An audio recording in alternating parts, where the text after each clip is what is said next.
दोस्तों आज के इस दौर में जहां कहा जाता है कि एआई सबकी जॉब खा रहा है, एआई सबको खा जा रहा है, वहीं सुनील ग्रोवर एक ऐसे शख्स हैं जो एआई को भी खा जा रहे हैं। जी हां दोस्तों, आज के एआई वाले जमाने में एक अकेला इंसान किसी मशीन या कंप्यूटर से भी ज्यादा खतरनाक और असली हो सकता है।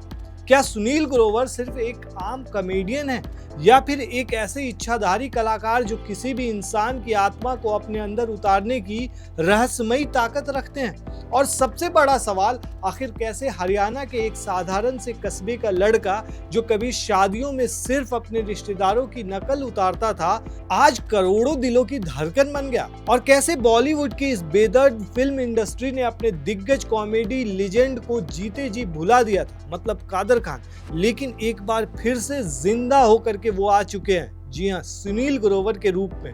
दोस्तों 14 मार्च 2026 की वो रात भारतीय टेलीविजन के इतिहास में हमेशा के लिए अमर हो गई है, जब नेटफ्लिक्स पर the great Indian Kapil show के चौथे सीजन का ग्रैंड फिनाले टेलीकास्ट हुआ। शो के मुख्य अतिथि कोई और नहीं बल्कि बॉलीवुड के मशहूर कॉमेडी फिल्म निर्माता डेविड धवन और उनके सुपरस्टार बेटे वरुण धवन थे। लेकिन फिर हंसी मजाक का ये दौर अचानक एक ऐसे पल में बदल गया जिसने सेट पर मौजूद हर इंसान के रोंगटे खड़े कर दिए। सुनील ग्रोवर ने स्टेज पर कदम रखा, लेकिन वो पल सुनील ग्रोवर का नहीं था। वो तो 90 के दशक के उस महान लेजेंड, उस शानदार हास्य कलाकार की हूबहू परछाई थे जिसे सिनेमा बहुत पहले खो चुका था।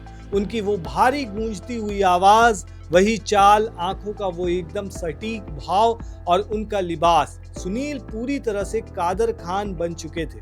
इस एक्ट के लिए सुनील ग्रोवर ने 1996 की सुपरहिट और ब्लॉकबस्टर कॉमेडी फिल्म साजन चले ससुराल के मशहूर किरदार खुराना को चुना था। ये वही फिल्म है जिसने बॉलीवुड के इतिहास में डेविड धवन, गोविंदा, कादर खान और सतीश कौशिक की चौकड़ी को कॉमेडी के सबसे ऊंचे मुकाम पर स्थापित कर दिया था। सुनील अकेले नहीं थे, बल्कि उनके साथ कृष्णा अभिषेक ने गोविंदा के मशहूर किरदार श्याम सुंदर और कीकू शारदा ने दिवंगत सतीश कौशिक के यादगार किरदार मुथु स्वामी का बेहतरीन रूप लिया था। लेकिन जैसे ही सुनील ने कादर खान के उस खास लहजे और गले की उसी गूंज के साथ अपना डायलॉग बोला, ओ गॉड, पूरे सेट पर एक पल के लिए सन्नाटा छा गया और फिर तुरंत ही तालियों की गड़गड़ाहट से पूरा स्टूडियो गूंज उठा। ऐसा लगा जैसे एक पूरी पीढ़ी अपने बचपन की उन सुनहरी यादों में वापस लौट गई।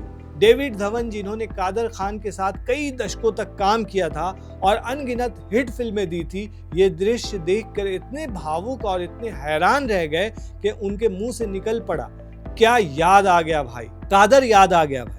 ये एक महान फिल्म निर्माता की ओर से दी गई सबसे सच्ची श्रद्धांजलि थी। अर्चना पूरन सिंह तो एकदम से मंत्र मुग्ध रह गई और उनके मुंह से बस ओ माय गॉड ही निकल पाया। वरुण धवन भी इस एक्ट को देखकर अपनी हंसी नहीं रोक पा रहे थे और पूरे सेगमेंट के दौरान जोर जोर से हंसते रहे। कपिल शर्मा, जो खुद एक बहुत बड़े आर्टिस्ट हैं, अपनी टीम के इस जादुई प्रदर्शन को देखकर बेहद गर्व महसूस कर रहे थे।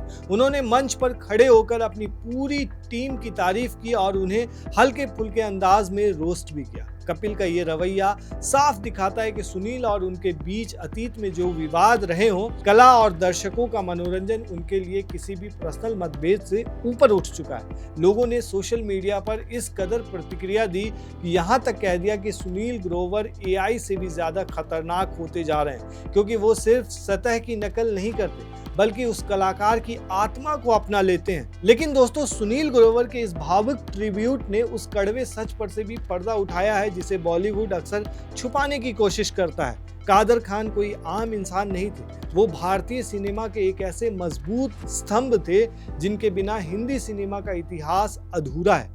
एक मल्टी टैलेंटेड एक्टर और एक जबरदस्त डायलॉग राइटर। क्या आप जानते हैं कि अमिताभ बच्चन को बॉलीवुड का अंग्री यंग मैन बनाने में सलीम जावेद के बाद सबसे बड़ा हाथ कादर खान का ही था। अमर अकबर एंथोनी, मुकद्दर का सिकंदर, शराबी, कालिया और अग्निपथ जैसी ब्लॉकबस्टर फिल्मों के वो आग उगलते संवाद कादर खान की ही कलम से निकले थे। दोस्तों उनका वो डायलॉग, हम भी वो हैं जो कभी किसी के पीछे नहीं खड़े होते, जहां खड़े हो जाते हैं लाइन वहीं से शुरू हो जाती है, या फिर विजय दीनानाथ चौहान पूरा नाम, ये सब कादर खान का ही जादू था।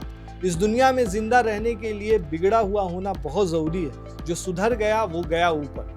80 और 90 के दशक में तो ऐसा लगता था मानो बॉलीवुड में बनने वाली हर दूसरी फिल्म में कादर खान या तो एक्टिंग कर रहे हैं या डायलॉग लिख रहे हैं। डेविड धवन और गोविंदा के साथ मिलकर उन्होंने राजा बाबू, कूली नंबर 1, दूल्हे राजा जैसी फिल्मों से कॉमेडी का एक अजय साम्राज्य खड़ा कर दिया था। लेकिन फिर वक्त का मिजाज बदला।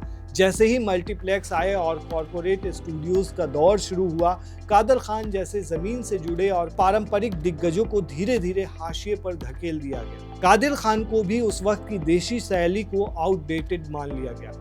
इसके अलावा उनकी बिगड़ती सेहत और एक दुर्लभ बीमारी ने उन्हें फिल्मों से दूर कर दिया। दोस्तों, इसी बात पर मशहूर फिल्म निर्माता अनुराग कश्यप ने एक बेहद तीखे इंटरव्यू में बॉलीवुड की सच्चाई बयान करते हुए गंभीर सवाल भी खड़े किए थे कि इस इंडस्ट्री ने कादर खान को भुला दिया है। जब 31 दिसंबर 2018 को कनाडा में उनका निधन हुआ और एक छोटे से कब्रिस्तान में उन्हें दफनाया गया, तो उनके अंतिम दर्शन के लिए बॉलीवुड का कोई भी बड़ा सितारा नहीं पहुंचा। दोस्तों, कहा यह भी जाता है कि जिनके करियर कभी कादर खान की कलम पर टिके हुए थे, वो भी नहीं पहुंचे वहां। सुनील ग्रोवर का ये एक्ट दोस्तों सिर्फ लोगों को हंसाने के लिए नहीं, बल्कि ये एक ट्रिब्यूट था जो आज की पीढ़ी को ये बताने की ईमानदार कोशिश थी कि कादर खान नाम की वो मजबूत ईंट कभी भुलाई नहीं जा सकती। कादर खान जैसे दिग्गजों को मंच पर अपने अभिनय से जिंदा करने वाले सुनील ग्रोवर की खुद की जिंदगी की कहानी भी किसी बॉलीवुड फिल्म की संघर्षपूर्ण कहानी से कम नहीं है। हरियाणा के सिरसा जिले के एक छोटे से कस्बे मंडी डबवाली में 3 अगस्त 1977 को एक साधारण पंजाबी हिंदू परिवार में उनका जन्म हुआ था। सुनील ग्रोवर का आर्थिक तंगी तो थी ही, लेकिन सुनील के अंदर बचपन से ही कला और हास्य का एक असाधारण बीज पनप रहा था। बचपन में ही वो अक्सर शादियों और पारिवारिक समारोह में अपने ही रिश्तेदारों की और यहाँ तक कि स्कूल के दिनों में अपने प्रिंसिपल की भी हूबहू मिमिक्री किया करते थे। लोगों को हंसाकर वो मुस्कान वो देखते थे, उसी ने उन्हें समझा दिया कि उनकी असली उद्देश्य क्या है। अपनी इसी कला को निखारने के लिए उन्होंने चंडीगढ़ स्थित पंजाब विश्वविद्यालय के प्रतिष्ठित इंडियन थिएटर विभाग से थिएटर में मास्टर डिग्री हासिल की थी। यही उनकी जिंदगी में सबसे बड़ा मोड़ आया जब महान व्यंगकार स्वर्गीय जसपाल भट्टी और प्रोजेक्ट के लिए ऑडिशन लेने पहुंचे।